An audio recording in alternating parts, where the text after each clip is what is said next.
Hey guys, alright, so this is going to be a super important video. Bear with me, I will have a gun update for you guys in this video. It's going to be a real life gun, but I got to get through a couple things first. So first off, our summer camp is over, but the place that I work at offered me a job for the after school position as well. So I'm staying for the after school position, but our hours have changed. So generally speaking, I came in around 9 and I stayed until 6:30 for our summer camp program. But for our after school program, we don't have to come in until about 1:30 and then we stay until 6:30. So I have essentially the entire morning to do things. However, college is starting soon, but I'm pretty sure the 3 classes that I am taking on campus, because I am taking one online class, is scheduled like Thursday and Tuesday and Thursday only. I think I might have a Monday, Wednesday in there, but that should give me more time to do kind of Lego related things and live streams in the mornings and stuff like that. So that's kind of what I'm doing right now. I'm actually gonna get a video out for you guys now, essentially, is what this is. The other thing that I want to talk about is what I did in my room yesterday. Sorry about that vibration, by the way. So yesterday, we went to IKEA to get my sister a desk. Her room is a complete mess, so. But we went and we got her a desk. So while I was there, considering I have my own job and my own bank account, I decided that I would get myself some floating shelves.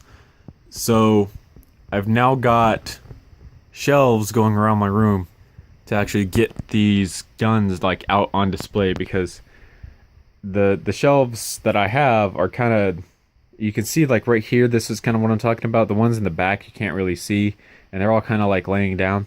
So I decided to actually get like all the ones that have stands up there, plus the P90. I don't know if I'll make a stand for the P90 yet or not. And then I have room up there for some more, and we'll probably put the Peacekeeper up there, and then possibly the Scar, but I gotta do some modifications to that stand because it's too tall to go up there, I believe. So the gun that we're gonna be taking a look at is this right here. So a while back I had a prototype Mosin Nagant, which well, I destroyed. The reason I destroyed it was because I was going to use all of its blue pieces to make the upper receiver to this Vector X that I have sitting over here. But that never happened. So what I did is I took those cups of blue pieces that I have, because I have just cups of sorted pieces, and built the beginnings of another real life gun. So it's fairly square, but I actually like this a lot. For those of you who can't tell, this is a Russian PP90M1. It's kind of like the PP19 Bizon, except this, instead of being just a converted AK-74U, is an actual like self-made kind of thing. So there's quite a few missing features. In particular, there's no trigger on this one, and there's no magazine release yet, but we will get there. That will be something that's here. It uses bricks that are turned sideways for the grip. Actually, a really comfortable grip. I'm proud of how it turned out. And then this trigger guard is also turned sideways, and these bricks are turned sideways as well. But those two black pieces right there actually connect to this little piece that you can see here. So this is actually a fairly sturdy design. I'm actually really happy with how this one turned out. And I've got the barrel and the charging handle right there. I've got the sights and the shell ejection port all set up. So this is actually a really weird charging weapon. To charge the weapon, you actually have to push this button right here. It's a really smooth bolt. Really happy with how that turned out. Yeah, it's weird how you push a button in the front to open up the bolt. But it's Russian, so what'd you expect? So yeah, I gotta get the trigger in it. I gotta get the magazine release in it, and then I gotta find enough pieces to do a helical magazine for it. That's the reason why I didn't finish it last night is in particular because I really don't know how I'm gonna do the helical magazine for it just yet. I've built the PP90M1 on LED before, and that's kind of the overall kind of design concept that I was using to model this one. But on LED itself, it has like ridges going throughout here and then over here. But considering I'm using like the most standard of bricks, I couldn't really do that. So this is going to be a fairly basic PP90M1. I don't even know if I'm going to be able to do the stock for it. We'll see. But that's pretty much it for this video. I still can't get over how smooth this charging handle is. Really happy with how it works. And you can push it past where it's supposed to go. It doesn't stop at 4 bricks. The only reason it stops at 4 bricks is because it sits flush with the end of the charging handle. But you can push it in further past that by like 1 stud. So you can technically get it to go back by like 5 studs. You can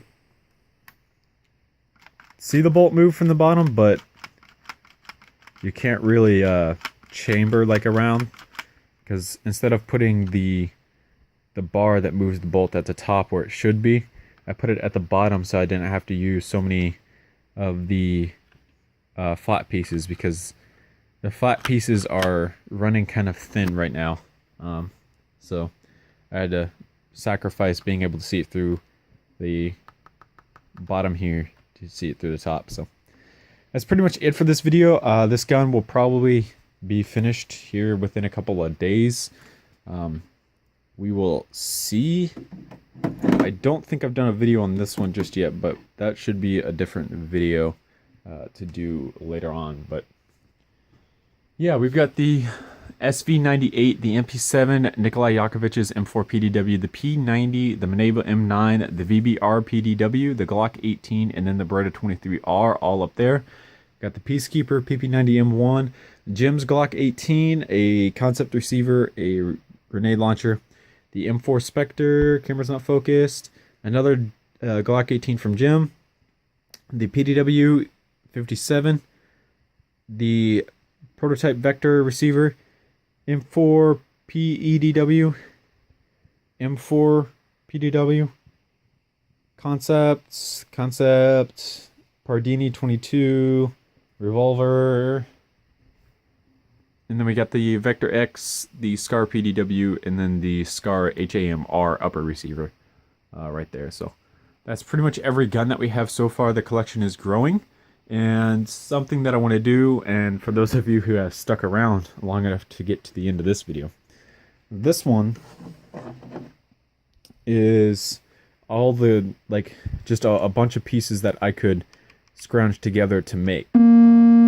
So something that I kind of want to do now that I have a job is actually, I'm going to go through and make a parts list of every part that I need to build one of these. And I'm going to order the pieces fresh from Lego themselves. And I'm going to build one of these to see how much it would cost. And I'm going to branch out from there to see what else I could possibly build. Because I do want to build a lot more guns to fill up this collection that I have. Because this is really cool, and there's going to be more shelves in here eventually whenever I get to that point in time. So I got to build something to put it all on, and I plan on doing a little bit of some Gundam building. So I want to open up this shelf just a little bit so I can put the Gundams here. The Gundam was up there on top of that white thing, but now the shelf is there, so I want to get the Gundam on these shelves somewhere. So that's pretty much it for this video. See you guys later. Thanks so much for watching and stuff.